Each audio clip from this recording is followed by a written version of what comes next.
कक्षा 12वीं के सभी विद्यार्थियों का बहुत बहुत स्वागत है। भैया आप लोगों का पेपर जो है अब रहेगा 23 तारीख को आपका पेपर रहने वाला है अर्थशास्त्र विषय का। तो जितने भी हमारे अर्थशास्त्र वाले विद्यार्थी हैं आप सभी का स्वागत है। 80 नंबर का पेपर रहने वाला है। पेपर को पूरा हल करना है, क्वेश्चन कोई छोड़ना नहीं है। अच्छे मार्क्स प्राप्त करना है तो इस क्लास को लास्ट तक देखिएगा और सभी दोस्तों को शेयर कर दीजिए। सभी क्वेश्चन आपके मोस्ट इम्पोर्टेंट होने वाले हैं। सभी विद्यार्थी हमारे चैनल को सब्सक्राइब जरूर करेंगे और आप यदि हमसे डायरेक्ट बात करना चाहते हैं तो आप हमें इंस्टाग्राम फेसबुक पर भी फॉलो कर सकते हैं। वहाँ पर किसी भी प्रकार का मैसेज करिए, आपको जवाब दे दिया जाएगा। चलिए तो विद्यार्थियों, यहाँ पर हम सेट ए का सॉल्यूशन देख लेते हैं अर्थशास्त्र विषय का। प्रश्न नंबर पहला आपकी स्क्रीन पर है, ध्यानपूर्वक नोट करना है। गलती किसी प्रकार की नहीं होना चाहिए। पहले ही आपको बता देते हैं, गलती अगर की आप लोगों ने तो इसी कारण से तो हमने क्या करा है, फॉर्म भरा था, है ना। द्वितीय परीक्षा का फॉर्म हमने डाला है। क्यों डाला है? क्योंकि हमने मेन परीक्षा में क्या कर दी थी, गलती कर दी थी। देखिए यहाँ पर पहला क्वेश्चन आपका रहेगा, आधुनिक अर्थशास्त्र का जनक किसे माना गया है। तो देखिए आधुनिक अर्थशास्त्र का जो जनक है उनका नाम है एडम स्मिथ। एडम स्मिथ आपका करेक्ट आंसर हो जाएगा। उसके बाद में दूसरा क्वेश्चन, उपयोगिता दृष्टिकोण है, तो ये है क्रमवाचक लिख लीजिएगा। उसके बाद में बजट रेखा के सभी बिंदु दर्शाते हैं, तो ये समान व्यय को दर्शाते हैं। बच्चों हम बात कर रहे हैं इकोनॉमिक्स की, जो पेपर आप 23 तारीख को देने वाले हैं। ठीक है, मोस्ट इंपॉर्टेंट सभी क्वेश्चन आपके लिए होने वाले हैं। इसी प्रकार जो हमने आपको बताया है सब कुछ पेपर में आया है, तो इसी प्रकार आप लोगों के लिए यहाँ पर इकोनॉमिक्स का पेपर भी लेकर आए हैं। यदि कॉपी की कीमत में वृद्धि होती है तो उपभोक्ता कॉपी के बजाय चाय खरीद सकता है। ये कौन सा प्रभाव है? तो ये प्रतिस्थापन प्रभाव है बच्चों। आगत एवं निर्गत के बीच संबंध दर्शाने वाले फलन को कहा जाता है, तो उत्पादन फलन आपका आंसर इसमें हो जाएगा। इनमें से कौन सी परिवर्तनशील लागत है?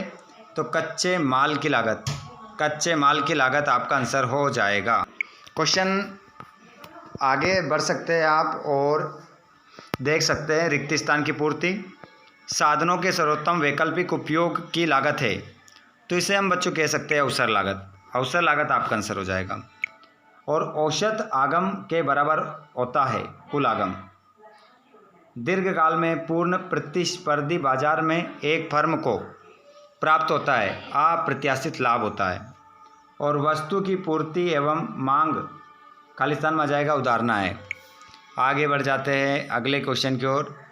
ह्रस्वमान सीमांत उपयोगिता नियम की मान्यता अनुसार धन की सीमांत उपयोगिता है, तो ये सीमित हो जाएगी। सीमित आप लिखेंगे।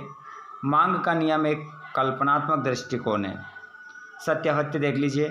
मांग वक्र किसी वस्तु की कीमत और उसकी मांगी जाने वाली मात्रा के बीच व्युत्क्रम संबंध को दर्शाता है। सत्य, सही बात है। अगला देखिए, एक किसान स्व उपभोग के लिए उत्पादन करता है, यह एक गैर आर्थिक गतिविधि है, तो यह सत्य हो जाएगा। अल्पकाल वे समयावधि है जिसमें उत्पादन में परिवर्तन नहीं किया जा सकता, सत्य हो जाएगा। निर्गत के शून्य स्तर पर स्थिर लागत शून्य नहीं होती, सत्य। साधनों के घटते प्रतिफल के कारण सीमांत लागत वक्र यू आकृति का होता है, असत्य। यदि कुल आगम स्थिर है तो औसत आगम 20 दिन होगा, तो ये भी आपका आंसर सत्य हो जाएगा। जिसमें आपको राइट निशान लग रहा है वो सभी सत्य है ना। जहाँ कट का निशान लगा है वो सत्य लिखेंगे आप। जोड़ी मिलाएंगे तो जोड़ी देखिएगा, यहाँ पर उत्पादन की तकनीक की समस्या, तो ये क्या उत्पादन किया जाए, मांग में वृद्धि, अधि सामान्य लाभ, भवन का किराया स्थिर लागत, कुल उत्पादन परिवर्तनशील साधन, श्रम, मांग वक्र में दाहिनी और परिवर्तन, उत्पादन लागत में वृद्धि, कुल उत्पादन का योग। इस प्रकार जोड़ी आपकी मिल जाएगी। उसके बाद में हम एक शब्द में उत्तर देखेंगे। देखिए, दुर्बलता वह स्थिति है जब वस्तु की मांग में निम्न परिवर्तन होता है, तो इसे हम क्या कहते हैं बच्चों, पूर्णता बेरोजगार मांग।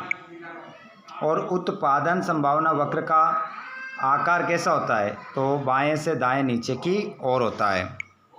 और बजट रेखा क्या है बच्चों, तो वे रेखा जो दो वस्तुओं के संयोग को दर्शाती है।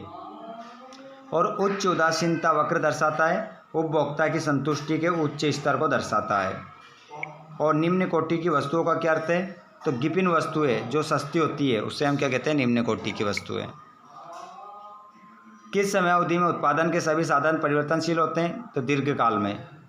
और एक फर्म के द्वारा टेलीफोन भुगतान कौन सी लागत है, तो ये स्थिर लागत हो जाएगी। अब उसके बाद में 2-2 नंबर के और 3-3 नंबर के 4 नंबर के क्वेश्चन देख लीजिए आप। अगर आपने इन क्वेश्चनों को नहीं लगाया तो जल्दी से लगा लीजिए। अगर इनमें से कोई भी प्रश्न का आंसर आपको चाहिए तो आप हमारे टेलीग्राम चैनल और व्हाट्सएप ग्रुप से ऐड हो सकते हैं, जिसकी लिंक डिस्क्रिप्शन में है। उससे ऐड होकर आप क्या कर सकते हैं, यहाँ पर सभी आंसर प्राप्त कर सकते हैं। ठीक है, तो आप सभी के लिए ये वीडियो बनाया गया ताकि आप अच्छे अंकों के साथ द्वितीय परीक्षा में पास हो सको।